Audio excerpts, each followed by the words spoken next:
السلام علیکم ګرانو دوستانو. نن به زه تاسو ته دغه د افغانستان او د زیمبابوې چې کوم راتلونکی سیریز ترسره کیدونکی ده چې په دغه کې افغانستان زیمبابوې سره اول 2 ټیسټ لوبې ترسره کوي. دغه اولنۍ ټیسټ لوبه چې همدغه مارچ میاشتې په 2 تاریخ باندې شروع کیدونکې ده.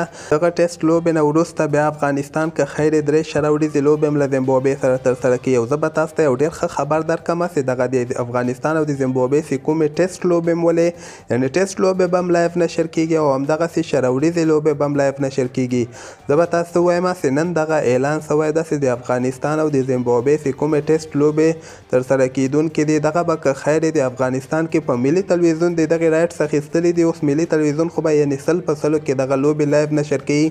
بل طرف ته بیا که کوم بل چینل ورسره قرارداد وکړي هغه بیا په ملي تلویزیون باندې ده چې هغوی باندې دغه رایټس 100 روپو باندې یعنې خرڅوي. بیا هغوی هم کولی شي یعنې لایف یې د افغانستان لوبې نشر کړي. نو دا یو ډېر ښه خبر ده ځکه که نورو باندې نشر شي او که نشر نه شي خو په ملي تلویزیون باندې به که خیر د افغانستان ټیسټ لوبې هم نشر کیږي او شل ورځې لوبې به هم نشر کیږي. دغه نن اعلان وسو نو ما وغوښتل چې زه تاسو سره هم شریک کړم او زه به تاسو ته ووایم چې دغه ټیسټ لوبه چې کومه 2 مارچ باندې شروع کیدونکې ده دغه به که خیر سهار ټایم کې 9 بجې د افغانستان په وخت باندې شروع کیږي او همدغسې په دغه ټیسټ کې به د افغانستان رشید خان خو اوسه پورې دغسې خبر نه ده راغلی چې نه لوبیږي خو دغه نور لوبغاړي به که خیر په دغه ټیسټ کې لوبیږي.